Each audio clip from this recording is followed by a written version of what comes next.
Canal Congreso. Aquí vive la democracia.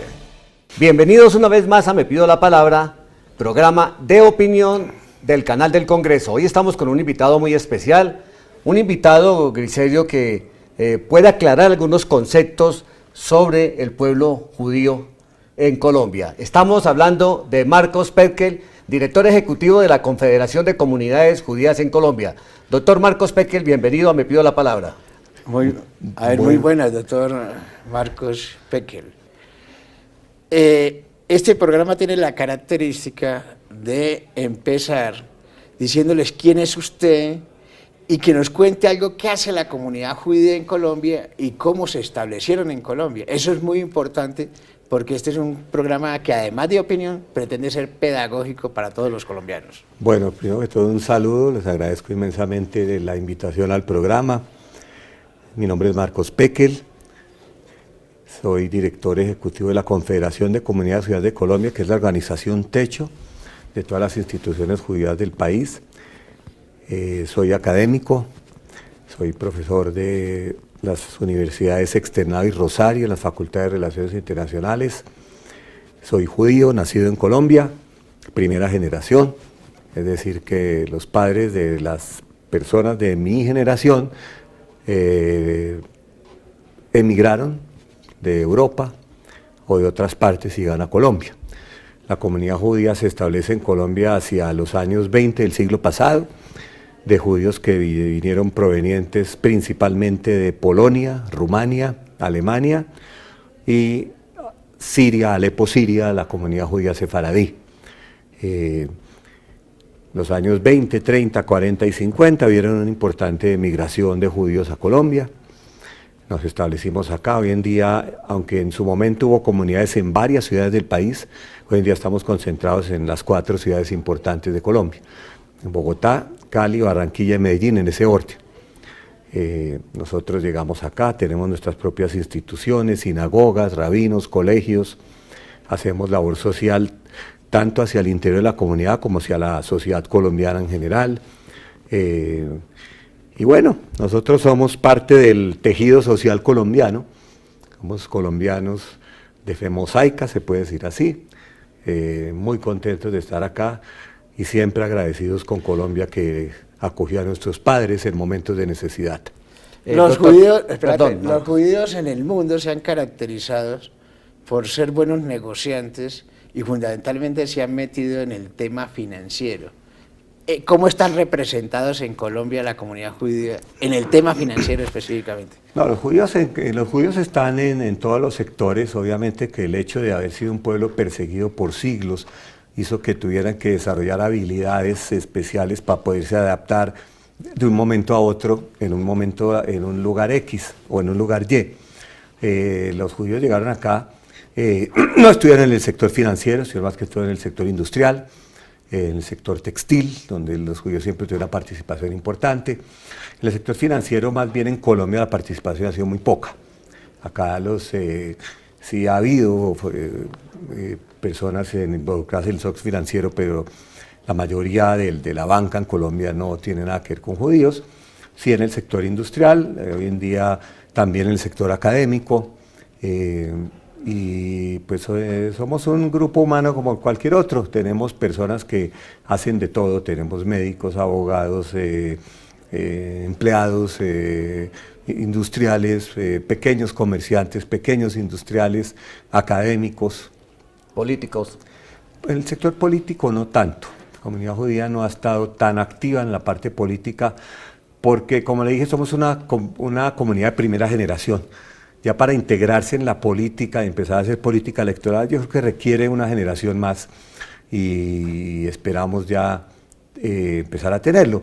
Hemos tenido en la historia reciente de Colombia un senador judío, el senador John Sudarsky, el Partido Verde, y hemos tenido personas nombradas en cargos del Estado, pero aún no muy involucrados en la labor política electoral, pero creo que eso va a llegar también. Doctor Marcos Pekel, cuando hablamos de Confederación de Comunidades Judías, ¿A qué nos estamos refiriendo? Yo quiero que la comunidad colombiana, el pueblo colombiano, sepa a qué se refiere cuando hablamos de comunidades judías de Colombia. Sí, nosotros tenemos, las judíos que iban a Colombia crearon instituciones comunales, que son sinagogas, colegios, grupos juveniles, grupos deportivos, asociaciones de ayuda social. Tenemos esas instituciones confederadas bajo el techo de la Confederación de Comunidades Judías de Colombia. Comunidades como tal hay 3 en Bogotá, 3 en Cali, 1 en Medellín y 2 en Barranquilla. Además de eso tenemos instituciones que ya les dije. La Confederación agrupa a todas para tener una sola representación, una sola vocería frente al Estado colombiano, frente a la sociedad colombiana. Nosotros trabajamos mucho con las organizaciones religiosas. Trabajamos mucho con los grupos cristianos, con la Iglesia Católica, en algunos casos hacemos proyectos conjuntos, trabajamos con el Ministerio del Interior en el tema de las religiones. Entonces, para tener una representatividad de nuestra comunidad, existe esta Confederación de Comunidades Judías de Colombia, que confedera, como les dije, distintas organizaciones, comunidades e instituciones dedicadas a distintas cosas. ¿Cuál es su relación con el gobierno israelita? Nosotros obviamente como judíos apoyamos al Estado de Israel, nosotros tenemos excelente relación con la Embajada de Israel en Colombia, nosotros colaboramos en algunas actividades que hacemos conjuntas, especialmente académicas, pero pues la Embajada es un ente oficial acreditado ante el gobierno colombiano que representa a un Estado soberano que es el Estado de Israel. Nosotros como comunidad judía apoyamos al Estado de Israel, apoyamos a Israel, nos identificamos con Israel y Israel hace parte de una parte esencial de nuestra identidad como judíos. Bueno, porque ahorita nos vamos a meter en el tema grueso, que es el tema que está reciente y es la embajada estadounidense en Jerusalén, que generó una nueva tensión, pero vamos por orden. Primero, cómo llegaron ustedes al Estado palestino en el 49, cómo van ocupando la guerra del Golán y vamos avanzando porque ahorita lo único que ven las imágenes y lo ve todo el mundo es la persecución del gobierno israelita contra los palestinos. Primero que todo, no existió un Estado palestino y no ha existido nunca un Estado palestino. Realmente lo que había en 1948 era un mandato británico sobre un territorio que se lo dio la Liga de las Naciones en la conferencia de San Remo en 1920, le entregó a Gran Bretaña un territorio que entonces se llamaba Palestina, que era parte del Imperio Otomano hasta la Primera Guerra Mundial, y el mandato británico otorgado por la Liga de las Naciones, que es un documento del derecho internacional, le exigió a Gran Bretaña hacer todo lo necesario para que esa tierra de Israel fuera un hogar nacional para el pueblo judío. La Liga de las Naciones reconoció el vínculo histórico del pueblo judío con la tierra de Israel, que es la historia que se narra en la Biblia, y que fueron expulsados de su tierra los judíos en el año 70 por el Imperio Romano. Lo que hizo Naciones Unidas en 1947, resolución 181 del Consejo de Seguridad, fue decretar la partición de ese territorio en 2 estados, un estado para los judíos y un estado para los árabes. Y si los árabes hubieran aceptado esa resolución de Naciones Unidas, derecho internacional, y si los países árabes vecinos nos hubieran puesto como intención destruir al Estado judío el día de su independencia, hoy tendríamos 2 estados y no tendríamos conflicto. De ahí en adelante podemos continuar en cómo evoluciona ese conflicto. Pero Estado palestino no ha existido nunca en la historia. Vamos a un corte de mensajes institucionales y ya regresamos con ustedes el Me Pido la Palabra. Canal Congreso. Aquí vive la democracia. Con la restitución de tierras, el gobierno nacional transforma a víctimas del conflicto en microempresarios. Este proyecto productivo es el tomate de mesa bajo invernadero. Este cultivo tiene 1 hectárea y está con 8,000 plántulas de tomate. Ya ha mejorado la calidad de vida, ya tenemos una nueva esperanza. Así que somos varios los que nos vamos económicamente, nos estamos beneficiando, no solo mi persona. Es mi hogar, las demás comunidades. Ya no vamos a ser víctimas, sino unos empresarios con nuestros proyectos que la unidad nos ha venido apoyando. Todos por un nuevo país. Alrededor del mundo existen más de 230.000 organizaciones solidarias entre cooperativas, mutuales y fondos de empleados, que agrupan a cerca de 1.000 millones de personas que se benefician de un modelo económico incluyente, democrático y justo. Se estima que el sector solidario en Colombia cuenta con más de 25.000 organizaciones entre entidades de naturaleza cooperativa, fondos de empleados, asociaciones mutuales y organizaciones auxiliares del cooperativismo. Tú también puedes pertenecer a la economía solidaria.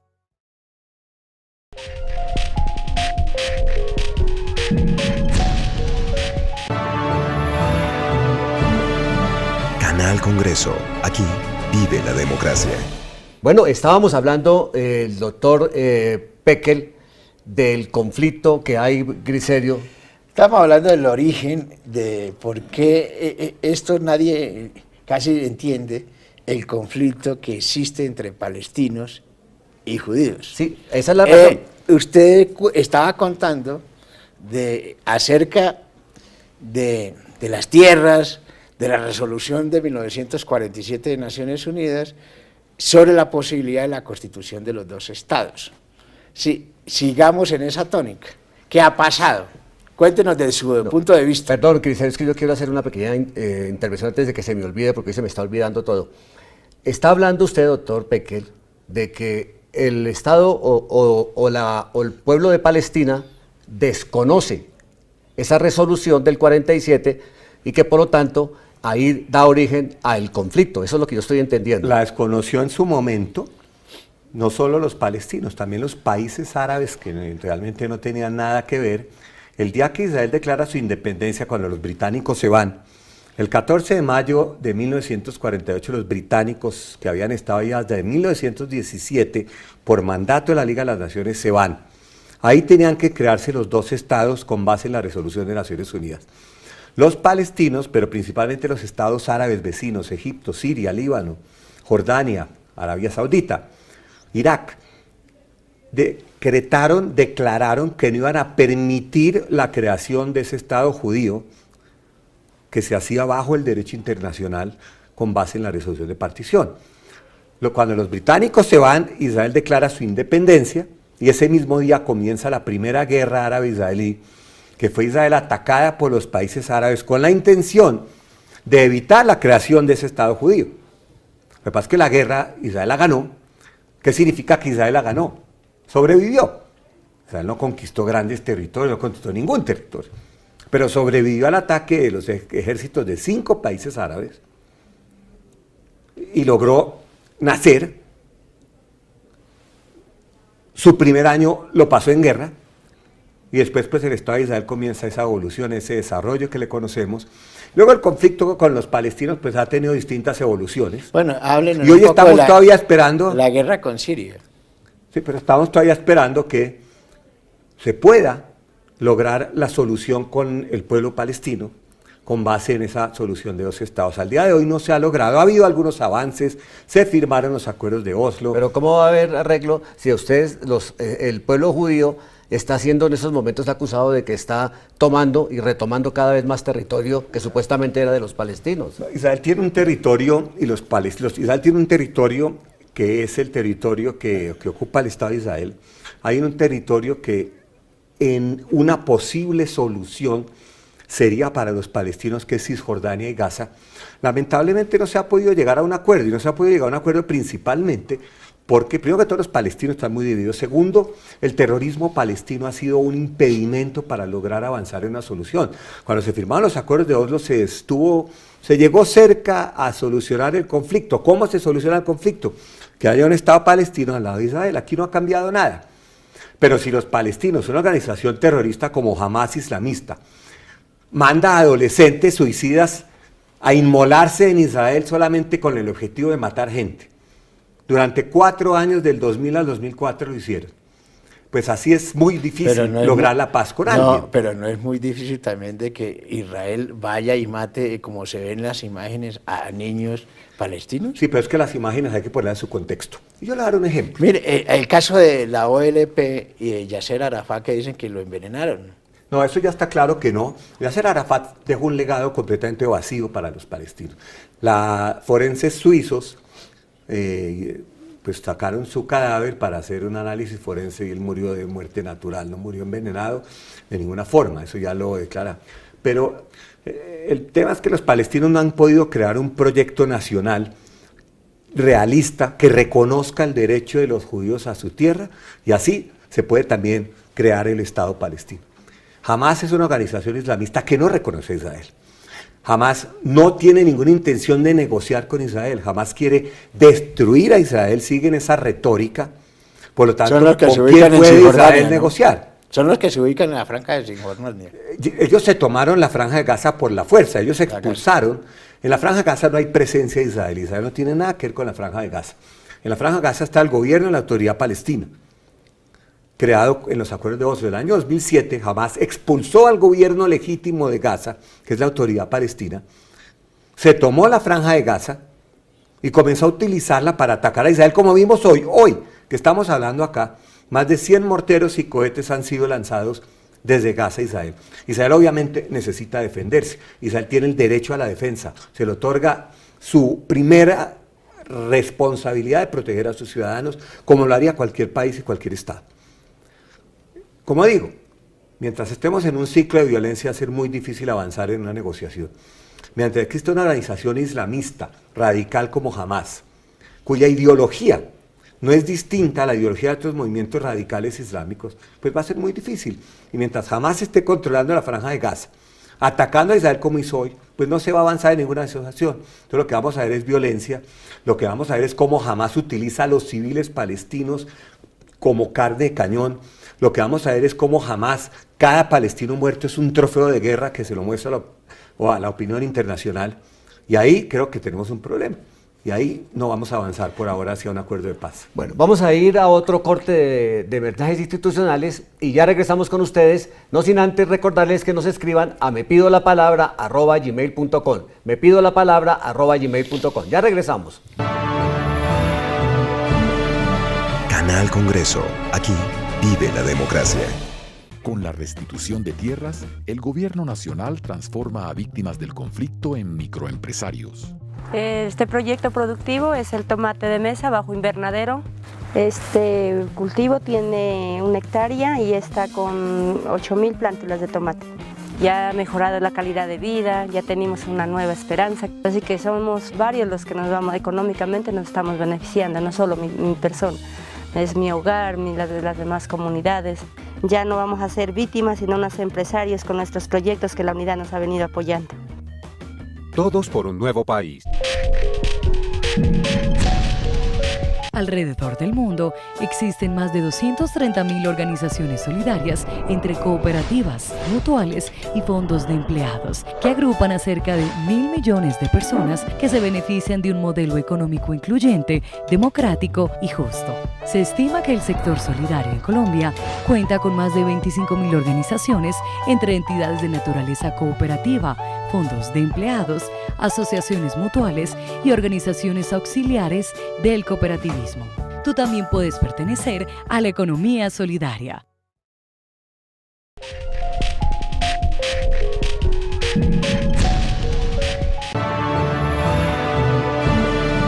Canal Congreso. Aquí vive la democracia. Gracias por estar ahí. Me pido la palabra. Yo quiero hacer una pregunta muy pequeña y es, ¿el conflicto judío-palestino es un conflicto territorial o religioso? En su esencia es un conflicto territorial, pero dado que no se ha solucionado con la solución territorial que propuso Naciones Unidas, ha introducido en día elementos religiosos y políticos que también lo hacen más complejo, pero en su esencia sigue siendo territorial. Oiga, ¿ustedes no creen que es un problema del pasado? ¿Ya no era una cumbre entre Trump y Corea del Norte? ¿Ese problema no se puede resolver? ¿Es insoluble? ¿El de ustedes con los palestinos? Ningún problema es insoluble. En algún momento se va a solucionar. Sí, pero ¿cuántos muertos necesita más ese pueblo palestino para resolver ese tema. No son los únicos que han muerto también muchos Sí, palestinos, muchos judíos y muchos judíos. israelíes también. Por lo tanto, acá muertos los han puesto ambos.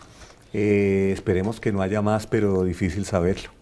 Pero usted, aquí desde lejos, aquí en Colombia, que en Colombia también ha tenido una guerra y de 60 años y logró dejar las armas a esta guerrilla que uno no creía.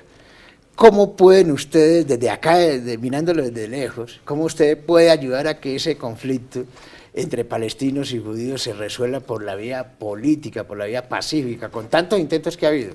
Pues es la única forma, se tiene que solucionar por la vía pacífica, tiene que haber una negociación, pero para que haya una negociación se tienen que reconocer las partes y los palestinos tienen que reconocer el derecho del pueblo judío a su tierra. Una vez eso esté hecho, lo demás es trabajar los detalles de un acuerdo, pero mientras eso no esté hecho, va a ser muy difícil avanzar. Entonces, ¿Por qué, perdón, Griselio, por qué quieren ahora pasar las embajadas o pedir que las embajadas lleguen al pueblo, a la tierra sagrada? Bueno, esta es una decisión autónoma del gobierno de Estados Unidos que tomó la decisión de pasar su embajada a Jerusalén. Después lo hizo Guatemala y Paraguay. Para términos prácticos, Jerusalén ha sido la capital de Israel desde su fundación. Ahí están todas las sedes del gobierno. Cualquier embajador de cualquier país acreditado en Israel, tenga su embajada donde la tenga, para ir a hacer negocios, reuniones, tiene que ir a Jerusalén. O sea, lo que hizo Trump fue reconocer una realidad, pero es una decisión autónoma del gobierno de Estados Unidos. ¿Y los palestinos que no pueden entrar a Jerusalén? Claro que sí, Jerusalén es una ciudad multicultural, multirreligiosa, donde hay 300.000 árabes palestinos residentes, hay más o menos unos 400.000 judíos, una ciudad donde llegan 300.000 peregrinos de países musulmanes todos los años, de países con los que Israel no tiene relaciones, Indonesia, Malasia, además de Jordania, Egipto, cristianos, procesiones cristianas católicas, procesiones cristianas ortodoxas. No hay una ciudad en el mundo en este momento más multirreligiosa, que respeta la libertad de cultos que Israel, que Jerusalén, que está bajo control del gobierno de Israel. O sea que el gobierno palestino puede también tener embajadas en Jerusalén. El gobierno palestino las tiene en este momento, es la capital administrativa, no porque Jerusalén es parte de Israel. Jerusalén es parte de una negociación de paz. Ya en el año 2000, cuando Arafat, que usted lo mencionó, perdió la oportunidad de solucionar el conflicto, Israel había aceptado que Jerusalén fuera la capital de ambos estados, del Estado palestino y el Estado judío. Entonces, si fuera la capital del Estado palestino, pues ahí habría embajadas. Hoy en día, Ramallah funge como la capital administrativa de lo que es la autoridad palestina. Como digo, esperemos que el conflicto se solucione algún día. Cuando el conflicto se solucione, todo se puede. Pero lo que creemos todos los colombianos y en muchas partes del mundo es que precisamente Jerusalén era como un territorio neutro. Por eso los palestinos están en la posición que están por las embajadas que están montando en esas regiones. Los palestinos, especialmente organizaciones como Hamas o otras, no han necesitado excusas para la violencia. Ahora es Jerusalén, antes era otro. Lo de Jerusalén pasó hace meses. La violencia de organizaciones palestinas viene de años, viene de décadas. Cuando se estuvo cerca de firmar, de lograr la paz, jamás se puso como objetivo destruir las opciones de paz enviando los adolescentes suicidas a Israel. Bueno, ya nos va y eso es importante. Se nos va a acabar el tiempo. Ustedes como judíos en Colombia, ¿qué le pueden decir a la sociedad colombiana frente al tema de la reconciliación y la paz? Nosotros somos ciudadanos colombianos, apoyamos la paz, apoyamos la reconciliación, trabajamos en procesos de reconciliación, trabajamos muy intensamente con el Ministerio del Interior en todos los proyectos que se están haciendo de reconciliación. Hemos trabajado con Reconciliación Colombia y nosotros hacemos parte del tejido social colombiano, somos parte de lo que ha ocurrido acá. Judíos fueron víctimas del conflicto, judíos vamos a ser constructores de paz también. ¿Y ustedes se encuentran acá los palestinos y la van bien? Muy bien. ¿Seguro que se puede hacer una fiesta y no salen peleando? No salimos peleando, pues seguramente debatimos, como puede usted debatir con alguien de Millonarios, usted de Santa Fe, pero obviamente yo perfectamente respeto a un palestino que defiende su posición y espero que él me respete la mía. Aquí en Colombia, estamos en Colombia, acá el conflicto no lo vamos a traer. En el momento en que estamos, en este momento que el pueblo judío está teniendo ese reconocimiento y ha tenido el respaldo del pueblo americano, porque es que las guerras que han ganado los israelitas han sido porque han estado respaldados por los norteamericanos No. y porque tienen una capacidad de Las arsenal grandísima. Las guerras que ha ganado Israel las ha ganado por Israel, las ha ganado porque Israel se puso como objetivo ser autosuficiente, porque no tiene a dónde ir, porque no tiene otro Estado, porque la libertad del pueblo judío depende de la supervivencia, de la fortaleza del Estado de Israel. No, pero los judíos en todo el mundo ocupan posiciones privilegiadas. Es más, los gobernantes en Estados Unidos, casi los presidentes, deciden mucho las comunidades judías en Estados Unidos. Y por eso la presión y por eso el reconocimiento y estar siempre al lado del gobierno de Israel y no de los gobiernos los más débiles, que son los palestinos. Bueno, ahí hay mucho de mito, no tanto de realidad, pero la verdad sí hay que estar en un lado, mejor de estar del lado de los que tienen éxito. Es obvio que las comunidades judías luchan por sus intereses, nadie absolutamente nos ha regalado nada y lo vamos a seguir haciendo. Eso es cierto. Y en la medida que nosotros hagamos nuestras cosas y nos vaya bien, es mejor a que nos vaya mal, eso es filosofía. Pero, Griserio, los israelitas aquí en Colombia pueda que no estén metidos mucho en la banca, pero los Estados Unidos sí manejan un gran potencial de la banca estadounidense. Pero es que nos acabó el tiempo. Pero yo quiero darle una pregunta que me la responda en un segundo. ¿Qué le recomienda a los colombianos frente al tema de que lo entiendan en ese conflicto israelí-palestino? ¿Cómo en 2 segundos que nos diga a nosotros? Que lean, que se enteren, que no hay que tragar entero, de que Israel es un país que busca la justicia, que busca la paz con los palestinos, espero que la logremos y que Colombia pues está entrando en un proceso de posconflicto, de reconciliación. Acá nosotros como comunidad judía vamos a estar muy involucrados en eso también. Muchas gracias. Doctor Marcos Pekel, gracias por estar en Me Pido la Palabra. Griserio. No, muy gracias por tenerlo aquí en el programa. Doctor Marcos Pekel, gracias por estar en Me Pido la Palabra. Ha sido un placer compartir con ustedes y con la audiencia. Griserio. Mil gracias. Ahí a ustedes los esperamos próximamente en una nueva emisión de Me Pido la Palabra. Canal Congreso. Aquí vive la democracia.